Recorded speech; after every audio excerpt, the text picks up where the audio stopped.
नमस्कार, नमस्ते, जय हिंद। दोस्तों, आज हम लोग संविधान के उन 50 अनुच्छेद को पढ़ेंगे जो आपके सारे परीक्षा में लगभग देखने को मिलता है। ये वो 50 अनुच्छेद हैं जो आपको लगभग समस्त परीक्षाओं में किसी भी आप एग्जाम की तैयारी कर रहे हो तो वहां देखने को मिलेगा। ये 50 अगर अनुच्छेद याद कर लिए तो ये समझिए कि अनुच्छेद से जो प्रश्न आएंगे उनमें से 70 से 75% आप प्रश्न को कर लेंगे। कुछ ही प्रश्न रहेंगे जो आप नहीं कर पाएंगे। इसको करने के बाद वो भी प्रश्न मैं आपको करा दूंगा। इस वीडियो में मैं केवल 50 अति महत्वपूर्ण प्रश्न लाया हूं, चाहे आप छोटे एग्जाम की तैयारी कर रहे हो या फिर बड़े एग्जाम की। सारे एग्जाम में ये काम आने वाला है। बिल्कुल शुरू से अंत तक बने रहिएगा। हम अनुच्छेद अवसर की समानता से स्टार्ट करके जम्मू कश्मीर तक आएंगे। जो भी महत्वपूर्ण है सबको हम बारीकी से बताएंगे और सब में हम चीजों को लिख भी देंगे। तो चलिए, नए हैं तो चैनल को सब्सक्राइब कर लीजिएगा, क्योंकि सारे चीज यहाँ पर आपको संविधान हो या फिर किसी भी सब्जेक्ट या फिर किसी भी आप एग्जाम की तैयारी कर रहे हो, सब कुछ आपको यहाँ पर दिया जाता है। तो चलिए हम शुरू करते हैं अवसर की समानता से। चलिए, पहला ही प्रश्न है, कह रहा है कि अवसर की समानता भारतीय संविधान के किस अनुच्छेद में है? याद कर लीजिएगा, अनुच्छेद 16। जी हां, अवसर की समानता अनुच्छेद 16 में। अनुच्छेद 16 कहता है कि लोक नियोजन के विषय में अवसर की समानता। 16 अनुच्छेद। अनुच्छेद 17 कह रहा है अस्पृश्यता का अंत, है ना, यानी कि छुआछूत। अब ये मत समझिए कि ये सीरियल नंबर से है, सीरियल नंबर से नहीं है। कुछ अनुच्छेद हैं जो इंपॉर्टेंट है वो सीरियल से हैं, बाकी सीरियल से नहीं है। ये अगर सोच रहे होंगे कि ये 16-17 ऐसे, तो ऐसे है नहीं, समझिएगा। तो चलिए, अस्पृश्यता का अंत मतलब कि क्या? मतलब कि छुआछूत का अंत। पहले क्या होता था, पहले के जमाने में, कि लोग छुआछूत वाला भेदभाव करते थे। अगर नीची जाति का व्यक्ति कोई उच्च जाति के लोगों को छू देता था तो उसको दंडित करते थे, मारते थे। लेकिन आज ऐसा नहीं है। इसका अंत कर दिया गया है, समापन कर दिया गया है अनुच्छेद 17 के तहत। अब आते हैं उपाधियों का अंत। उपाधियों का अंत अनुच्छेद 18 में बतलाता है। किस अनुच्छेद में? 18 में। क्या है क्या है उपाधियों का अंत? ये भी हम लोग जान लेते हैं। अनुच्छेद 18 उपाधियों का अंत। जैसे कि पहले आपने देखा होगा कि किसी को मिल जाता था उपाधि केसर ए हिंद, किसी को राजा की उपाधि, किसी को कुछ की उपाधि। तो ये जो उपाधि है ये इसका अंत कर दिया गया। अब किसी को कोई उपाधि नहीं दिया जाएगा। तो जो उपाधि है अंत कर दिया गया है अनुच्छेद 18 के तहत। हालांकि शिक्षण संस्थान में, जैसे कि आप करते हैं पीएचडी, तो आपको डॉक्टर की उपाधि मिल जाती है ना। तो शिक्षण संस्थान में या सेना में, जैसे मेजर, कर्नल, है ना, तो ये सब आपको दिया सकता है। इसको उपाधि नहीं माना गया है, ठीक ना। तो ये भी ध्यान देना है। 18 अनुच्छेद तक आप देख लिए। अब हम बात करते हैं अनुच्छेद 19 की ओर। सॉरी, हाँ, अच्छा, अभी आपको लग रहा होगा कि 3-4 सीरियल है। अब कह रहे हैं कि सीरियल से नहीं है। सीरियल से नहीं है, 3-4 है, बाकी फिर सीरियल से नहीं है। तो वाक एवं अभिव्यक्ति की स्वतंत्रता, यानी कि आपको बोलने की आजादी है। अनुच्छेद 19 आपको बोलने की स्वतंत्रता देता है। अभिव्यक्ति मतलब अपने विचार को व्यक्त करने की भी स्वतंत्रता देता है। इसी में आपको प्रेस की भी स्वतंत्रता पूछ देता है कभी, कि प्रेस की भी स्वतंत्रता तो 19 का में है। ये मैं यहां पर लिख दे रहा हूं, प्रेस की स्वतंत्रता 19 के काम में है ना। ध्यान दीजिएगा। एक और प्रश्न जो है वो पूछता है, याद कर लीजिए, वह पूछता है, क्या जानते हैं? प्राण एवं दैहिक स्वतंत्रता। पूछता है कि जीवन का अधिकार किस अनुच्छेद में है। थोड़ा सा घुमा देगा प्रश्न को, थोड़ा सा घुमा देगा, पूछेगा जीवन का अधिकार, यानी कि प्राण एवं दैहिक स्वतंत्रता तो अनुच्छेद 21 में है। कोई दिक्कत नहीं है। चलिए, मानव दुर्व्यापार व बालाश्रम। मानव का दुर्व्यापार मतलब कभी कभी आपने सुना होगा कि आदमी की खरीद बिक्री होती है ना, या फिर उससे बालाश्रम मतलब कि जबरदस्ती काम उससे कराया जाता है। काम कराएगा, पैसा नहीं उसको दिया जाएगा, ये होता है बालाश्रम। कुछ और समझ रहे हैं तो निकाल दीजिए दिमाग से, ठीक ना। तो मानव का दुर्व्यापार व बालाश्रम जो है वह अनुच्छेद 23, याद कर लीजिए। अनुच्छेद 23 में कहता है कि मानव का दुर्व्यापार व बालाश्रम। अच्छा, बहुत सारे लोग कमेंट कर रहे हैं कि सर अनुच्छेद हमें याद नहीं होता है, लेकिन मैं आपको सारे अनुच्छेद बताऊंगा बिना देखे हुए। अब आप सोचेंगे कि सर आपको कैसे याद, तो याद कैसे होगा, इसके लिए मैं एक अलग से वीडियो बनाऊंगा, कैसे आप चीजों को याद रख सकते हैं बिल्कुल आसानी से। और मैं उम्मीद करता हूं कि इसमें से बहुत सारे अनुच्छेद आपको याद होंगे, जो नहीं याद है उसी को आपको याद करना है, उसके लिए मैं एक वीडियो प्रोवाइड कराऊंगा, बहुत ही आसानी से आप चीजों को याद कर सकेंगे। अब आते हैं बाल श्रम का निषेध। कारखानों आदि में बाल श्रम का निषेध है, मतलब कारखाने जो हैं जोखिम भरे कार्य, वहां आप बच्चों से काम नहीं करा सकते हैं, ऐसा अनुच्छेद 24 में कहा गया है ना। उसमें उम्र की भी पाबंदी है, 14 वर्ष से कम आयु के बच्चों के साथ आप कुछ काम वैसा भारी जोखिम भरा काम नहीं करा सकते हैं, अनुच्छेद 24 कहता है। सीधा प्रश्न पूछता है बाल श्रम का निषेध किस अनुच्छेद में है? 24 में। अधिकारों का उपचार, आपके मौलिक अधिकार का हनन होता है तो सुप्रीम कोर्ट रीट जारी कर देती है ना। अनुच्छेद 32 में यह प्रावधान है, संवैधानिक उपचारों का अधिकार। इसे ही डॉक्टर भीमराव अंबेडकर ने संविधान की आत्मा भी कहा है, अनुच्छेद 32 को। बहुत इंपॉर्टेंट है, याद कर लीजिएगा। आगे चलते हैं, समान न्याय और निशुल्क विधिक सहायता, सभी को बराबर न्याय मिलेगा, और जो विधिक सहायता है, जो कानून से आपको मदद मिलेगी, वो निशुल्क, उसके लिए आपको पैसा नहीं लिया जाएगा। जैसे कि आप किसी थाने में मुकदमा करने जाते हैं तो आपके लिए निशुल्क है, निशुल्क आपसे मतलब कोई पैसा नहीं लिया जाएगा कि आप एफआईआर करेंगे तो आप पैसा जमा करिए, है ना। कहीं कहीं कुछ मतलब भ्रष्ट जो लोग होते हैं वो आपसे भले ऐंठ लेते हैं पैसा, लेकिन ऐसा प्रावधान नहीं है कि आप एफआईआर करने गए या कोई मुकदमा पंजीकृत करवाने गए तो आपसे पैसा लिया जाएगा, ऐसा प्रावधान नहीं है। हाँ, आपसे कोई अगर भ्रष्टाचारी मिल जाता है, थाना का जो है अगर वो भ्रष्टाचारी व्यक्ति है तो वो आपसे ऐंठ सकता है, लेकिन अगर वो भी आपके साथ भ्रष्टाचार करे तो आप उसके खिलाफ भी शिकायत दर्ज कर सकते हैं। तो यहां पर बात करता है कि समान न्याय, सबको बराबर न्याय मिलेगा, और निःशुल्क विधिक सहायता, ये दोनों चीज आपको याद रखना है। यह आपका सामान्य न्याय और निःशुल्क विधिक सहायता अनुच्छेद 39 का जब आप पढ़ेंगे तो वहां पर मिल जाएगा। इंपॉर्टेंट अनुच्छेद है, इसलिए आप याद रखिएगा, ये दोनों एक ही है, मतलब इसी का आधा बचा था। ग्राम पंचायतों का गठन, ग्राम पंचायतों का जो गठन है वह अनुच्छेद 40 में है। ग्राम पंचायतों का गठन किस अनुच्छेद में है? अनुच्छेद 40 में है। याद कर लीजिए, कहीं से कोई दिक्कत नहीं होगी, सारे एग्जाम में ये प्रश्न आपको देखने को मिलेगा, चाहे आप सिपाही की, चाहे दरोगा की, चाहे और ऊपर जिसमें ऑब्जेक्टिव प्रश्न बनते हैं, यहां से दिखेंगे ही दिखेंगे। चाहे आप किसी भी एग्जाम की, रेलवे हो, एसएससी हो, सिपाही हो, दरोगा हो, या किसी भी एग्जाम की आप तैयारी कर रहे हो, यहां आपको मिलेगा। आगे आते हैं, समान सिविल संहिता, समान सिविल संहिता, यह अनुच्छेद 44 में है। जी हां, अनुच्छेद 44 में है समान सिविल संहिता, और यह गोवा राज्य में लागू है। यह भी कभी कभी पूछ देता है कि समान सिविल संहिता किस राज्य में लागू है, तो देखेंगे गोवा में है लागू। चलिए, बालको, है ना, यहां बालको लिखना पड़ेगा, बाल के लिख दिया हुआ। बालको हेतु निःशुल्क और अनिवार्य शिक्षा, यह अनुच्छेद आपका 45 यानी कि 45 में यह बताया गया है कि बालको हेतु निःशुल्क और अनिवार्य शिक्षा, यह राज्य के नीति निर्देशक तत्व के अंतर्गत आता है। तो राज्य का यह कर्तव्य है कि वह बालकों हेतु निःशुल्क और अनिवार्य शिक्षा उपलब्ध कराए, यह अनुच्छेद 45 में है। इससे संबंधित अनुच्छेद 21 में भी कुछ बातें लिखी गई हैं, जो आप डिटेल में पढ़ेंगे तो आपको पता चलेगा। कृषि पशुपालन का संगठन, कृषि एवं पशुपालन का संगठन, यह अनुच्छेद 48 यानी कि 48 में है। कृषि एवं पशुपालन का संगठन अनुच्छेद 48 में है, लिख लीजिएगा। चलिए, पर्यावरण का संरक्षण इंपॉर्टेंट है, हर एग्जाम में पूछा जाता है। यह आपके अनुच्छेद 48 का में है। किसमें है? 48 के का में। पर्यावरण का संरक्षण 48 का में है। चलिए, कार्यपालिका और न्यायपालिका का पृथक्करण, कार्यपालिका अलग काम, न्यायपालिका का अलग काम, इनका बंटवारा है किस अनुच्छेद में?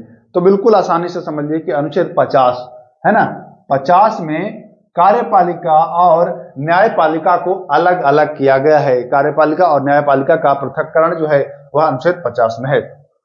संघ की कार्यपालिका शक्ति, संघ की कार्यपालिका शक्ति, अनुच्छेद 53 53।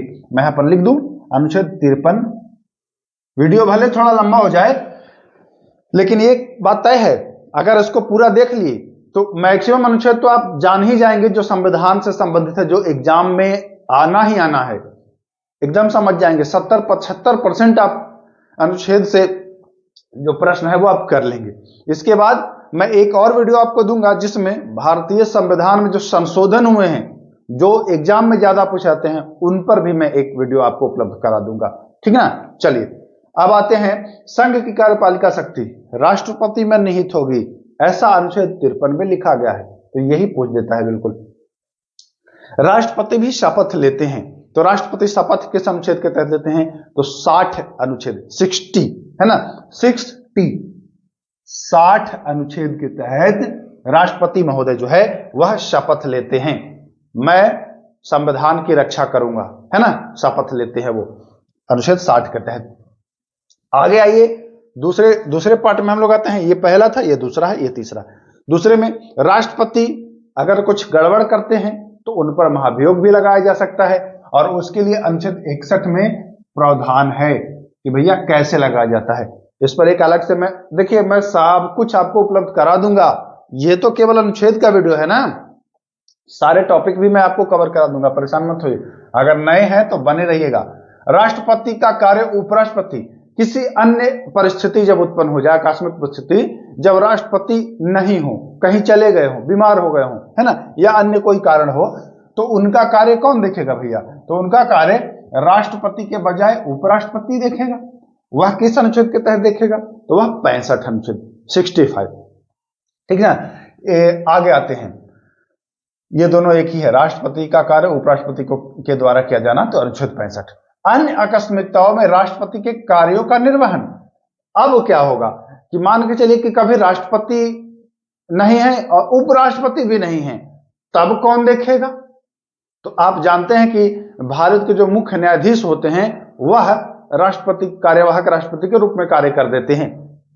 तो इस बात का भी आप अनुच्छेद 70 में देख सकते हैं। किसमें, 70 में।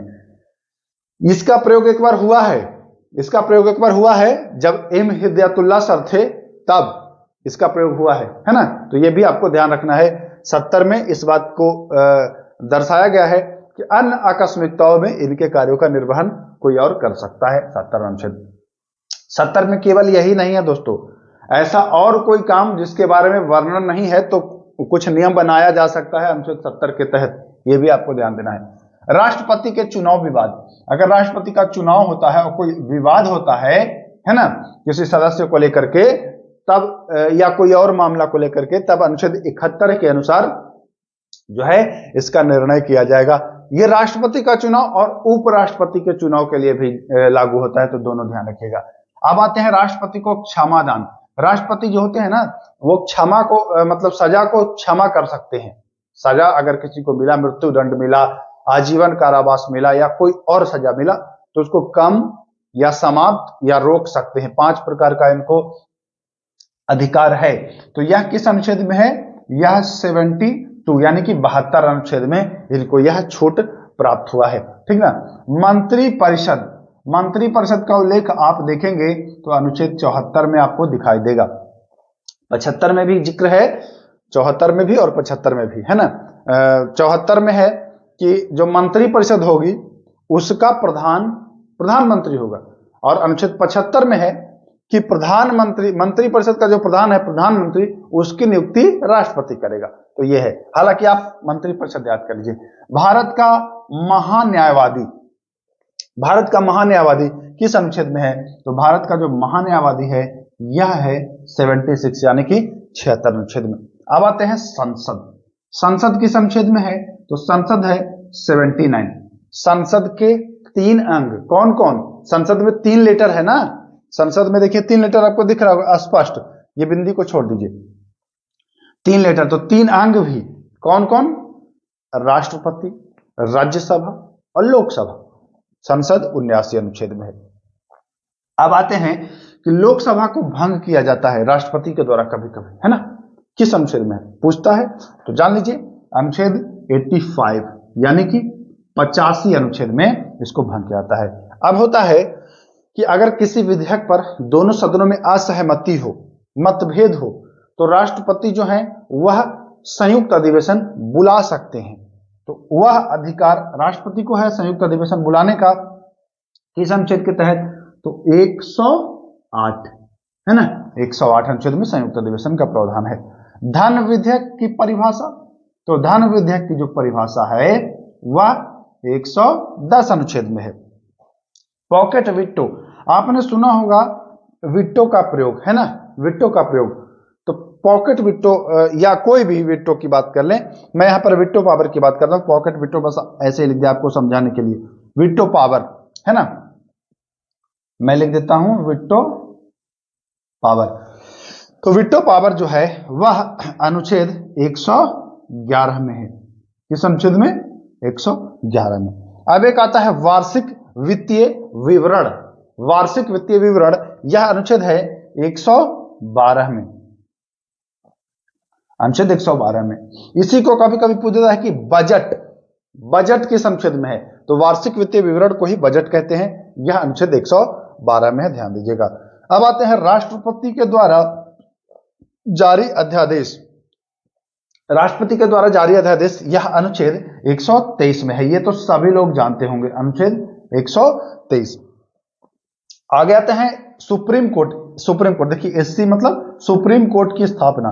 तो सुप्रीम कोर्ट की जो स्थापना है यह है अनुच्छेद 124 में। राष्ट्रपति को सलाह सुप्रीम कोर्ट से प्राप्त, है ना, राष्ट्रपति सुप्रीम कोर्ट से सलाह ले सकता है। किस अनुच्छेद के तहत? तो वह 143 करके, किस अनुच्छेद के तहत?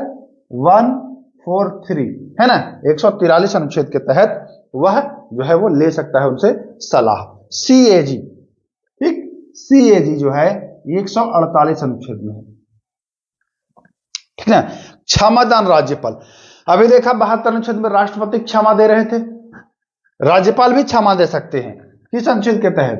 तो राज्यपाल जो क्षमादान देते हैं वह 161 अनुच्छेद में इनका जिक्र है कि आप भी क्षमादान कर सकते हैं कुछ हद तक, है ना, कुछ हद तक कर सकते हैं। चलिए यहां तक क्लियर। अब आते हैं राज्य का महाधिवक्ता, तीसरे पार्ट। तो राज्य का महाधिवक्ता किस अनुच्छेद में है? तो 165 अनुच्छेद। सब आप याद कर लेंगे, आप भी याद कर लेंगे। मैं एक ट्रिक का एक वीडियो ही बनाऊंगा जिसमें कैसे आप अनुच्छेदों को याद कर सकते हैं आसानी से, और याद ही नहीं लंबे समय तक रख सकते हैं। ऐसा नहीं कि आज याद किया कल भूल जाए, ये नहीं, ट्रिक फ्रिक नहीं है, तरीका है, वो मैं आपको बता दूंगा। विधान परिषद का गठन 169, ठीक। राज्यों हेतु उच्च न्यायालय, अभी आपने देखा कि यहां पर सुप्रीम कोर्ट यानी कि पूरे देश के लिए एक जो न्यायालय सर्वोच्च न्यायालय उसकी स्थापना है। अब कह रहे हैं कि राज्यों के लिए उच्च न्यायालय, मतलब हर राज्य में जो उच्च न्यायालय है यह किस अनुच्छेद के तहत है? तो राज्यों के लिए उच्च न्यायालय है 214। जानबे करते हैं आप। रीट जारी हाईकोर्ट के द्वारा, जैसे अनुच्छेद 32 में आपने देखा था कि सुप्रीम कोर्ट रीट जारी कर रही है, संवैधानिक उपचारों का अधिकार था। यहां है 226 अनुच्छेद में कि भैया हाईकोर्ट भी रीट जारी कर सकती है, हाईकोर्ट भी रीट जारी कर सकती है। यह केवल मौलिक अधिकार पर जारी करता है, यह मौलिक के अलावा और भी जो अधिकार है उस पर भी जारी कर सकता है, यह भी ध्यान देना है। यह वाला बहुत महत्वपूर्ण है, यह तो बिल्कुल नया ट्रेंड हुआ है अब इसको पूछने का। राज्य वित्त आयोग, राज्य वित्त आयोग, वित्त आयोग तो आप लोग जानबे करते हैं कि 280 में, वित्त आयोग तो आप लोग जानते हैं कि 280 में है, लेकिन यहां तो राज्य वित्त आयोग पूछ रहा है सर, है ना। लग रहा है सर आपको भी याद नहीं है, याद है 243I, 243I, मैं यहां पर लिख देता हूं 243I, ठीक। 243 के I ABCDEFGHI है ना, उसी में है 243I में राज्य वित्त आयोग। एक मत समझ लीजिएगा, 243 एक मत समझ लीजिएगा, गलती मत करिएगा। I ABCDEFGHI है ना, या 243 के 9 भी लिख सकते हैं आप I का, तो ये ध्यान दीजिएगा। संपत्ति का अधिकार, संपत्ति का अधिकार जो है वह अनुच्छेद 300 का में है। जानबे करते हैं कि ये मौलिक अधिकार से अब कानूनी अधिकार में इसको डाल दिया गया है, तो जानते हैं आप। अखिल भारतीय सेवाएं अनुच्छेद 312 में उल्लेख है। अब 315 में आप जब जाएंगे तो उसमें पढ़ेंगे संघ लोक सेवा आयोग, राज्य लोक सेवा आयोग के बारे में। 315 में आप ये जान लीजिए, 312 यहां तक। चलिए, निर्वाचन आयोग जिसको आप चुनाव आयोग भी कहते हैं, तो 324। ठीक, जो चुनाव होगा, जो लोकसभा का चुनाव होगा या विधानसभा का चुनाव होगा, वो वयस्क मताधिकार के आधार पर होगा। तो ये वयस्क मताधिकार किस अनुच्छेद में है भैया? तो 326 में है। लोकसभा में आंग्ल भारतीय का जो आरक्षण प्राप्त था, है ना, लोकसभा में जो आंग्ल भारतीय को आरक्षण प्राप्त था वह अनुच्छेद 331। हालांकि इसको समाप्त किया गया है ना, इसको 104वें संविधान संशोधन से इसको समाप्त कर दिया गया है, ये भी आपको लेकिन पूछ सकता है, तो इसलिए मैं ले आया। चलिए आते हैं आगे। संघ की राजभाषा, संघ की राजभाषा अनुच्छेद 343, याद रखिएगा। अब आते हैं आपातकाल, है ना। आपातकाल जो है वह 352 अनुच्छेद में है, ये तो सब लोग जानते होंगे। राष्ट्रपति शासन जो है वह 356 अनुच्छेद में है, सब जानते होंगे। वित्तीय आपातकाल जो है वह अनुच्छेद 360 में है, सब जानते होंगे।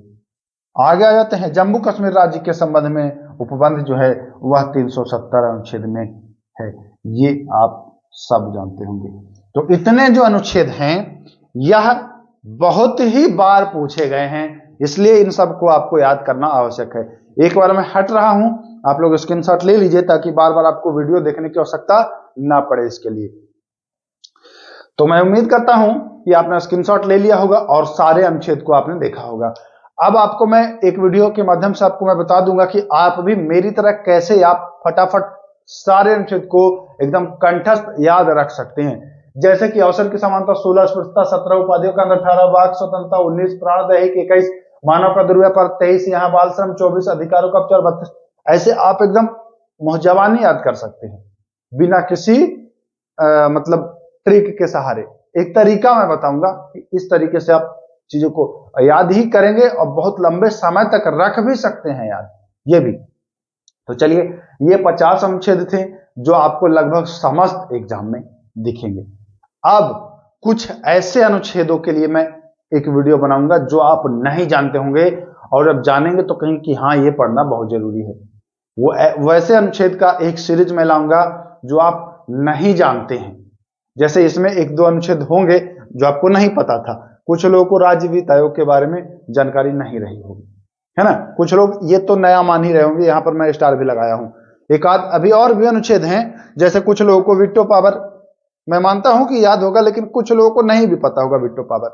तो ये कुछ लोगों को बजट नहीं पता होगा, ऐसे ये तो कुछ लोगों को पता भी होगा, लेकिन अगली वीडियो में जब मैं लाऊंगा तो बिल्कुल अननोन अनुच्छेद रहेगा आपके लिए, एकदम नया, और कहेंगे कि हाँ, ये हम आज तक पढ़े नहीं थे। तो चलिए, वीडियो लंबा हो गया है, वीडियो को अब मैं समाप्त करता हूं, फिर नेक्स्ट वीडियो में आपसे मिलूंगा। तब तक के लिए नमस्कार, जय हिंद।